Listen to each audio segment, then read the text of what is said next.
How's it going, everybody?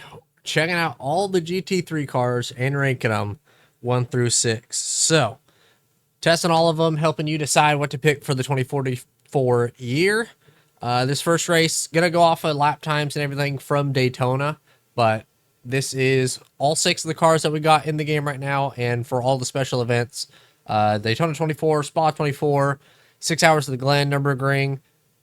There's plenty more like Sebring and plenty more GT3s, Bathurst, and things like that, but kind of the big ones. But yeah, let's just jump right into it. Here is the weather and settings and the setup that I ran for it. I just did the low downforce endurance for Daytona and all of the cars, so equal in every way. Some cars will benefit a little bit more than others from a setup, but yeah, that's going to be the weather and setup, and just jumping right into it. Here's all the GT3s that are available at the moment, or 2 weeks before the Daytona 24. So I don't know if you're watching this later in the season and they've announced maybe the Mustang or they added the Aston Martin or something, but these are the 6. So you can see the Audi in the top left, Ferrari, Lamborghini, Porsche, BMW, and Mercedes, all GT3 cars that are available for the special races during the year. So yeah, we'll see if they add the Mustang. That would be really cool because I know that's running the 24-hour, and that's going to be pretty new. So that'll be cool to see. And then I know that there's also an Aston Martin GT3, so they might add that, but definitely hoping that they add the Ford here in the next season or two. But at the start of the year, this is the 6 that we have and what we can drive. So let's just jump right into it. At our number 6 spot is the Ferrari. So this thing was unfortunately the slowest on the lap time. Lap timing sheet, but it is the easiest to drive. It is very stable, consistent exit grip, everything like that is perfect. It is the easiest to drive, easiest to learn, which makes sense because it is the kind of beginner endurance car that they give you, or that you can buy and run in D class with just the Ferrari GT3 Fixed Challenge. So that part of it is nice and easy. It's the easiest thing to drive, which is cool, but it does have a top speed that is the slowest at top speed, tiny bit of understeer, and just kind of overall it is pretty slow. So you could definitely get a 10th on these lap times, 10th or 2 kind of each way, but I just jumped in, ran 2 laps, and that's all I gave these cars. So let's go check out the lap with the Ferrari.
Up next, coming in at number 5, we have the Audi R8. So personally, I really do like this thing. It turns great. It's got really good stability. It's got the V10, great acceleration, and it is the newest to iRacing. So heading into at least Daytona, it is the newest one. It just got added this season. So with the BOP, the balance of performance, they could up it and make this the fastest thing. Obviously, this is before BOP and anything like that. So they could up this thing and make it a little bit quicker since it is the newest one. So maybe everybody has to go and buy it, but I kind of doubt it. But you can see in the bottom left a 45.2 flat, so pretty good. It is one of the slower top speeds, only 172, and it tends to oversteer. But I like this thing quite a bit because it has more turn. It has a lot more oversteer, and that's kind of how I like my cars. Like if anybody knows how Max Verstappen drives, really good turning. Doesn't really care what the rear end's doing. Just make it turn to the corner good and drive it. That's kind of how I like it. So this car to me is really good, but obviously just 2 laps wasn't able to get the top speed out of it. But overall, pretty good for the Audi. So here's the lap.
Coming in at the number 4 spot is the Lamborghini.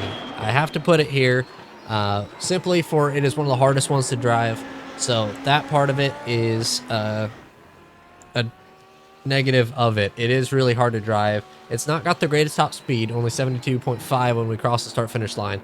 But tiny bit twitchy on the infield, but with the, or tiny bit twitch, kind of high speed.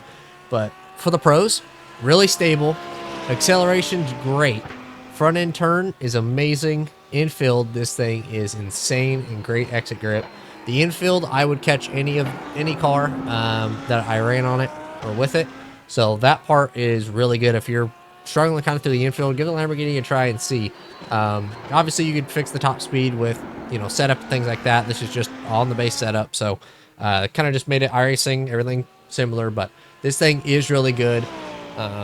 For sprint races especially, I would pick this thing throughout the season, like the VRS Sprint Series, only those short races. I would definitely pick this thing.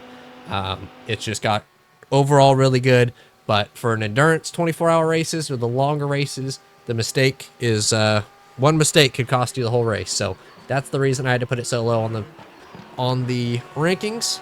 But I really do like this thing. So check out the Lamborghini. It's good. I do like this thing a lot. So at the number 4 spot, the Lamborghini.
Coming in the 3rd spot, the BMW.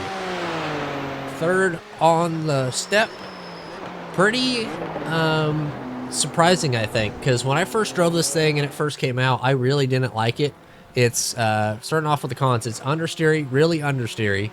It's pretty heavy and like sluggish feel to it when you first get into it, compared to say like the Lamborghini or anything high revving V10. It's gonna feel sluggish, but you can definitely feel the weight of this. It feels heavy compared to everything through the bus stop on the backstretch, especially at Daytona. So the top speed though is really good, very stable high speed, and the BOP update, it usually tends to be pretty good after BOP and they give the balancing of it. So that's kind of one thing to think about. Only a 2.62, so one of the slower lap times, or I think 2nd slowest. So that part of it is unfortunate. Granted, only just 2 laps. Just jumped into it like all the other cars and ran it. So the interior on this thing is cool, which you'll see right now. But coming in at the 3rd spot, the BMW.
coming in second on the podium, the Silver Arrow.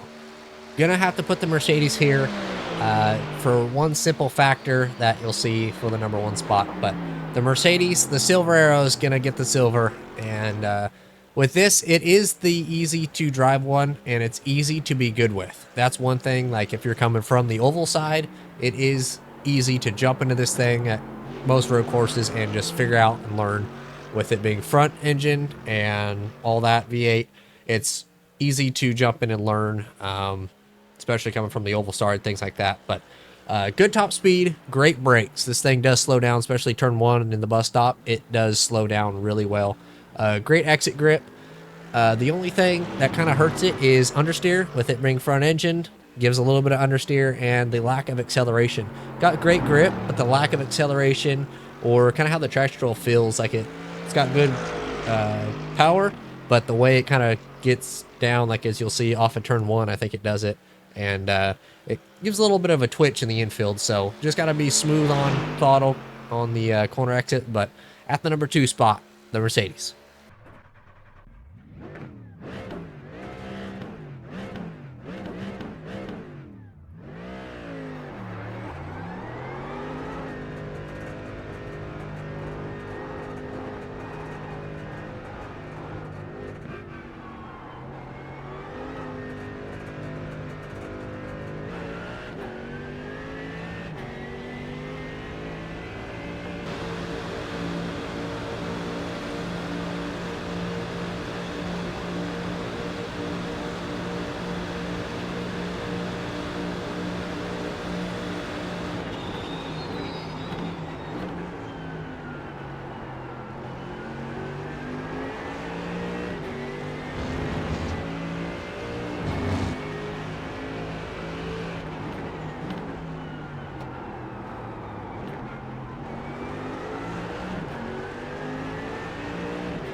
Last but certainly not least, the Porsche. This thing is insane.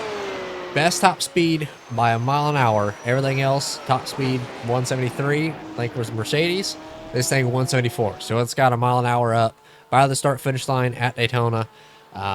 Great brakes, great high speed corner grip. Daytona high speed corner grip, really needed for the backstretch bus stop and kind of the kink. Great brakes for turn 1, the bus stop, infield. You need great brakes everywhere, so that really helps. It slows down really fast.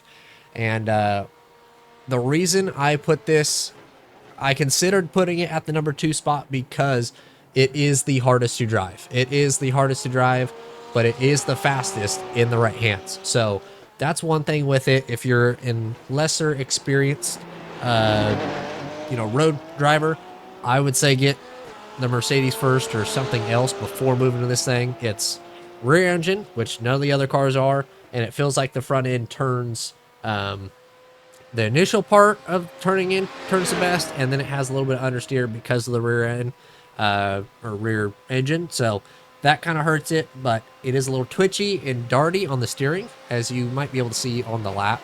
But yeah, number one spot, definitely a Porsche. Lap time may not have been the quickest, but like I said, 2 laps for everything, and not too bad for not having too many laps in this thing. So at the number one spot, in the right hands, the Porsche.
Alrighty, so I'm going to wrap it up and end it there. Hopefully this helped you guys decide what car to pick for the 2024 season.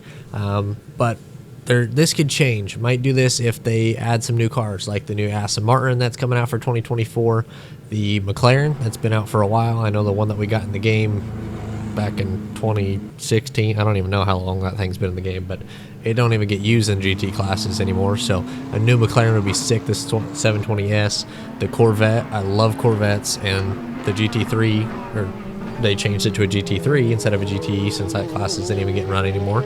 So I would love to have the GT3 Corvette. And my personal favorite, one that I hope they get in the game, is the Mustang.